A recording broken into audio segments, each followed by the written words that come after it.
Hello, and welcome to the Blythe Business News. Today, we're joined by Jaco Prinsloo, CEO of Sylvania Platinum, listed on the AIM market under the ticker SLP. Jaco, thank you very much for joining us. Thank you, Megan. It's always a privilege to be on your show and to share progress with the viewers. Great. So, you've recently announced a really positive set of results. Please, can you give us an overview of the highlights? Thank you. When I look at the results for the past financial year, I'm very happy with a remarkable set of results and performance of the company for the period under review. So after revising our production guidance and target twice during the year, the Sylvania dump operations managed to deliver a new record annual performance of 81,002 4E PGM ounces for the 25 financial year, higher than our ultimate guidance and also 11% higher than the prior financial year. So then when we look at it from a financial perspective, we saw an encouraging improvement in our 4E PGM basket price, especially during the past 6 months, bringing our basket price for the year to about $1,507 per ounce, an increase of nearly 13% year on year. So obviously, based on the higher production performance in combination with a higher basket price, we ultimately achieved a 28% higher net revenue of about $104 million for that period. And putting that together with a very disciplined operating group cash cost for the year, it assisted us to record a group EBITDA of about $29.3 million, which was 117% up year on year. So enabled by this another robust annual performance, I'm also pleased to announce that the board has approved a final cash dividend of 2 pence per ordinary share, resulting in a total dividend of 2.75 pence per ordinary share to be declared for the financial year.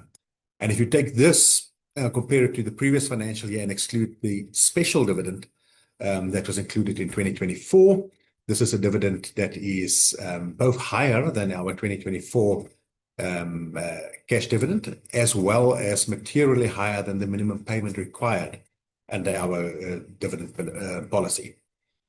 I think, and then finally, besides just outstanding production performance and a robust financial returns, we're not just focusing on the value of our shareholders and investors, but also consistently look at how do we return value to our employees and the communities where we operate. And to that extent, I'm also pleased to announce that the 25 financial year was our overall best safety performance in the history of the company, and included significant milestones like the 13 years lost time injury-free at Doornbos operation, as well as 1 year total injury-free on our entire Eastern Limb operation complex. So overall, a set of very pleasing results for the year.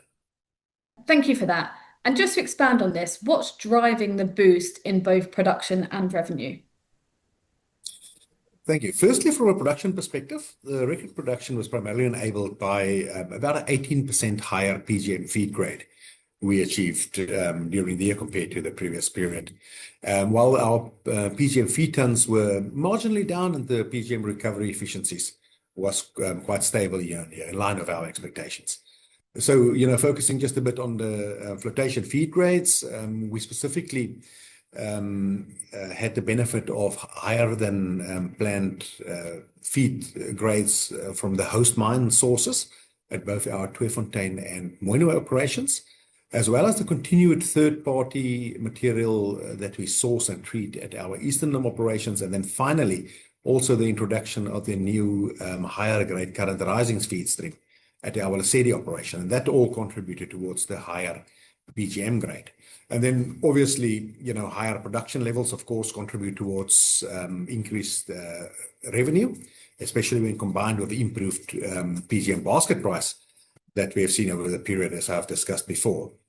And, and I think that's quite encouraging that after about 2 years of subdued PGM prices, we've now seen a significant improvement in the PGM basket price over the period that have boosted both revenue and profits from where we previously were. And as I said, we had about a 13% higher basket price over the period. So, and then finally, having that solid production performance, it comes together in Sylvania's low-cost strategy, where we continue to ensure that we are positioned in the lower part of the industry cost curve. And that helps us both that, even if the PGM prices are low, like it's been for a big part of the year, Sylvania is able to generate attractive cash during that period. And when we see improved prices, like we've seen in the latter part, we are able to capitalize on the upside when prices improve. Thank you. That's a really helpful overview. Now moving on to the Taba JV, your exciting chrome and PGM joint venture. Tell us about progress there. Yes, thank you. I think as you say, it is a very exciting addition to our portfolio, and the Taba JV project in particular represents a significant and exciting diversification in terms of our commodity portfolio. It is the first project where we now add a chromite concentrate revenue stream to the business, besides just the standard PGM revenue stream at our existing operations. And it also helps us to leverage both the PGM recovery experience and skills of Sylvania with our JV partners' extensive experience in chrome operations to ensure we can deliver low-cost, profitable chrome and PGM concentrates, leveraging the key strengths of both companies. So in terms of progress, I'm very pleased that we have completed both the construction and commissioning phases of the project now, and we're currently in the operational ramp-up phase. Unfortunately, like many projects of this nature and complexity, we also did have some challenges, which include the impact of abnormal high rainfall during the months of November 24 to January 25 that affected the critical path of the project. And, ultimately in the final phases impacted on our construction progress, as well as a safety-related incident that occurred during June 25 that resulted in the suspension of electrical work at the time and impacted on the commissioning progress. And then finally, as we started to ramp up the production towards steady-state capacity post the period end, we unfortunately had some stability challenges emerging on our interim temporary power supply arrangement that had an impact on our ramp-up schedule and progress, and we had to modify our schedule slightly. However, we have secured additional temporary generators and put the necessary mitigation measures in place to ensure that we can run the operation and ramp up to full capacity, which we now expect to achieve during Q3 of this coming financial year. And, despite our revised ramp-up schedule, the project investment fundamentals remain robust, and the project remains on track to become a significant revenue contributor to the company as it reaches full capacity. And we will continue to update the market on developments as we progress. Great, thanks. Look forward to hearing more about Taba in the future. And finally, can you just give us an overview of what to expect for the next financial year? Thanks. I think first of all, as I said, our primary focus at the moment is on the ramp up and optimization of Taba. So I hope that investors can expect us reaching steady state during Q3 of this financial year, as I mentioned. We also continue and tracking the progress on our Lesedi operation, where the host mine is ramping up their run-of-mine plant and the crushing circuit to get our current rising feed stream at Lesedi to full capacity, which we also hope to see during the next quarter or two. And then finally, from a capital projects perspective, the completion of our central PGM filtration plant. That's we're also looking to commission before the end of this calendar year.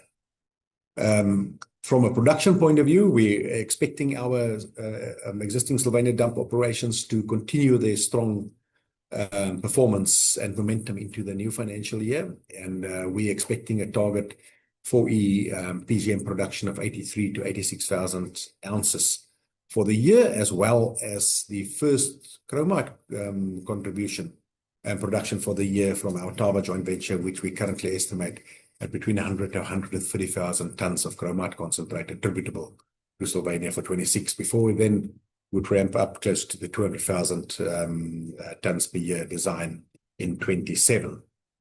And And finally, maybe just from a corporate point of view, we have also announced recently that our current CFO, Luann Carminati, will be stepping down from a role as CFO and also director of the board at the end of November. We have completed a process where Ms. Ronelle Bosman, our current Executive Officer of Finance, has been identified to take over the position as CFO in December when Luann steps down. So I'd like to congratulate both Ronelle on being selected for the role, and also want to thank Luann for her dedication and hard work throughout the 16 years that she has spent with the company, during which she has provided invaluable support to myself, the board, and senior management, and she will be sorely missed. So yeah, that's in a nutshell what we can expect.